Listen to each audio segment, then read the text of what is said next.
Dare to walk this path with me? One misstep, and we fall to our ruin. So take your first step.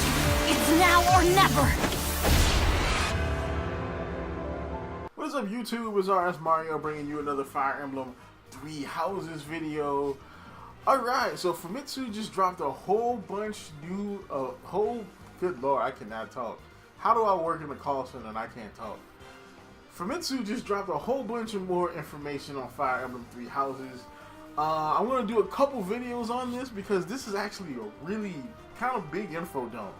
Like characters, character skills, class skills, classes. They go all into gambits and the brigades. They call it something different.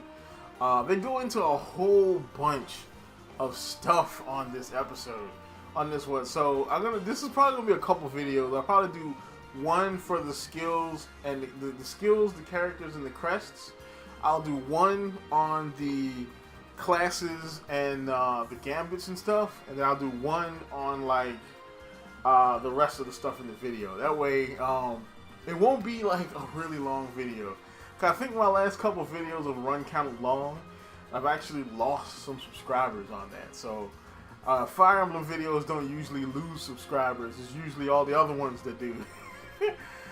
Oh, sadness abounds. Alright, so let's get on into this. So starting off with skills and crests. So basically, skills, there are three different types of skills. So there are personal skills, which are basically like the skills from Fates, or each person has their own individual skill that you can probably pass down to your kids if they do that function in this game. But they're gonna bring that back from Fates, which I thought it was cool because they added an extra layer of character to each character. They cannot be removed, and there's only one for each character, which is kind of, I mean, you kind of think they will probably be that way. Class skills are skills exclusive to each class. So I think this is something that's kind of been in the game for a while. At least I can remember this back in Awakening. Now the thing with this is though, that these abilities, you will lose them if you switch classes. So you can't like, since switching classes is all different in this game, you can't just switch classes all around and pile up a bunch of uber abilities and then make a god character. You can't do that. But you can use these abilities as long as you have that particular class, which is actually pretty cool. So this is the one that kind of interests me, because I actually read about this a couple days ago. Professor skills, these are learned skills according to the character's professor levels. So these are like, so you can actually, they're like customizable skills. So like as the teacher, you can tell a student, okay, well you're doing this, but I want you to focus on writing and authority. So basically this person's going to focus on those two abilities, so they'll get better growths, or they'll get an increase in their writing ability, which will make them a better cavalier, and their authority, which will make them, if I'm not mistaken, authority makes you, it has something to do with gambits and brigades. So you can customize what this ability will increase, which is interesting. So of course in the screenshot it shows you can have like multiple different types of skills. You can have all three of them going at the same time, which to me seems OP, because I've seen some of these skills. They seem kind of OP, especially when you couple them with the seals and what they do. So of course each character has their own seal and their own personal skill. We have some of them here. Of course we have the protagonist, which is Byleth. His personal skill is Teacher's Guidance, which boosts the adjacent allies' experience by, it boosts the user and the adjacent allies' experience by 1.2. So basically it's like XP share, essentially, for Pokemon. And then of course his crest, we don't know what it does. All we know is that it does something, and it's possibly evil. Edgelgard, her personal ability is Bloodline, Imperial Bloodline. So basically it boosts her experience by 1.2. So this is kind of broken, Because right now, just with the personal abilities alone, Edgelguard gets an experience boost of 2.4.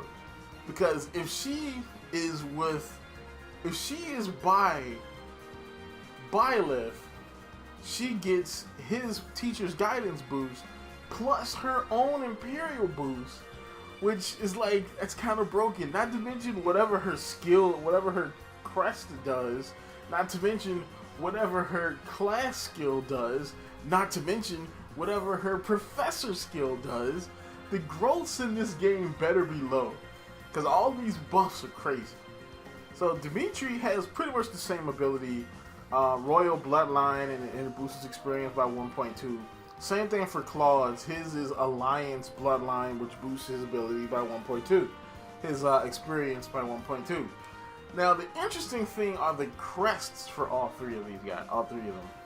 Now, Edgelguard's crest is Minor Crest of Cyros. So, essentially, there's a minor crest, and then there's a standard version of the crest. So, kind of like how the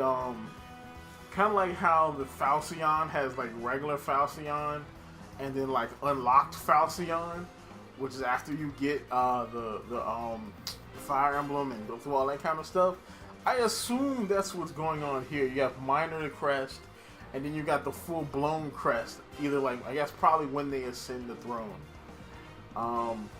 So that's interesting. We don't know what these crests do. They haven't announced what any of the crests do. They just announced what they are.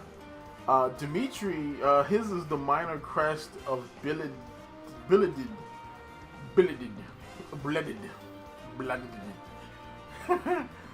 So basically, no one knows what it does, but it belongs to one of Fulden's 10 greats. So basically, they're like 10 great heroes that were bequeathed crests from the goddess, along with Cyros himself or herself. So that's pretty interesting that he gets one of those. Claude is the same thing. His is the minor crest of Regan. So again, we don't know what it does. Hubert, strangely enough, who is a noble, doesn't have a crest. He only has the personal ability Strategist, which basically boosts his Gambit might by 5. So basically it boosts the attack of his Gambits, which pretty much makes him a perfect Gambit, brigade user. So you can put your brigades on him. Dorothea, who is quickly becoming my go-to waifu for this game. Her personal ability is Songstress. So at the start of each turn, it restores adjacent allies' HP by 10%, which sounds kind of like a lot, I guess, when you get to the higher HPs when you get later into the game. Also, she also does not have a crest because she is a commoner, which is interesting. So Didu is translated right now. It's not Dudu, thank gosh, because that making the brown dude Dudu is just kind of racist. No, that's hella racist, actually. His personal skill is Liege's Shield.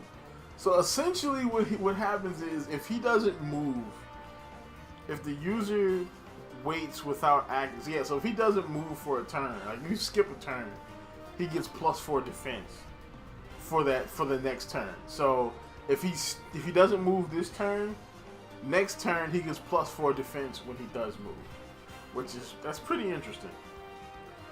We get a new character called Felix, a sarcastic guy who affectionately calls his childhood buddy Dimitri a boar, like the pig, not boring. He trained to hone his swordsmanship, and he is broken. All right, this guy is gonna be like the I can't think of dude's name. I can't think of his name. He's gonna be like that dude from Awakening. His personal is Solitary Wolf. So when a battalion is not deployed, or when battalion health is 0, he deals +5 damage. So basically, if his battalion is like dead, or if he doesn't use his battalion, he deals more damage, which is always pretty interesting. And of course, he has a crest of Fraldrus,